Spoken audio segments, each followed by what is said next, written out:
जय गुरुदेव जय गुरुदेव। गुरु करो जानकर।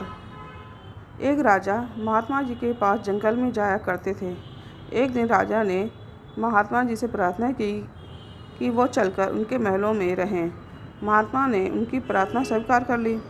राजा ने महात्मा जी की सारी व्यवस्था कर दी। खाना बनाने के लिए एक महाराजिन रख दिया। कुछ दिन बाद महाराजिन और महात्मा जी को लेकर खुसर फुसर होने लगी। राजा से किसी को कहने की हिम्मत नहीं थी। रानी के पास लोगों ने आकर चर्चा की। रानी ने राजा से लोगों के विचार बताए और कहा कि यह ठीक नहीं हो रहा है। राजा ने कहा, रानी, मेरे मन में तो कोई बात नहीं आई, लेकिन तुम्हारा मन भ्रमित हो गया है, तो तुम जाकर महाराजिन के पैर छुओ और उसको सम्मान का दर्जा दो, और वो अब खाना नहीं बनाएगी। यह काम अब तुम संभालोगी। कुछ दिन बाद महात्मा जी ही ने व्रत किया, 1 महीने का। उन्होंने राजा से कहा कि यह व्रत मेरा एक फल से टूटेगा और उसे तुम लेकर आओगे। राजा का विश्वास अटूट था। उसने कहा, महाराज, आप बताएं कहाँ मिलेगा, मैं लेकर आऊँगा। महात्मा जी ने राजा को एक कठिन मार्ग बताया और कहा, 7 दिन के भीतर ले आना।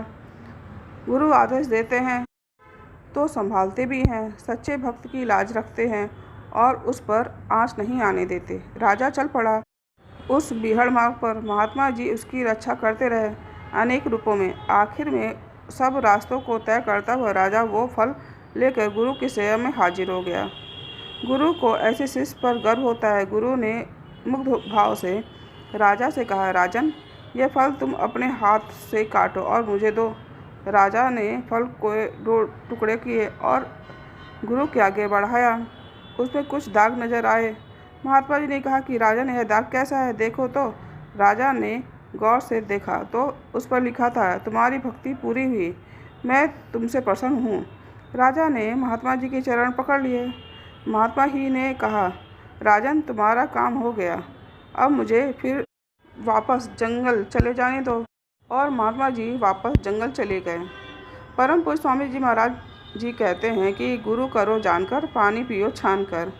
एक बार गुरु को ठोक बजा लो। जब आपको पूरा भरोसा हो जाए तो फिर आंख मूंद कर उनके पीछे चल पड़ो, तभी तुम्हारा काम बनेगा। तुम उनकी आज्ञा पर चलते रहोगे, भक्त बने रहोगे, तो तुम्हारा हर कदम के नीचे अपना हाथ रख देंगे ताकि तुमको कांटा ना चुभे। जय गुरुदेव जय गुरुदेव।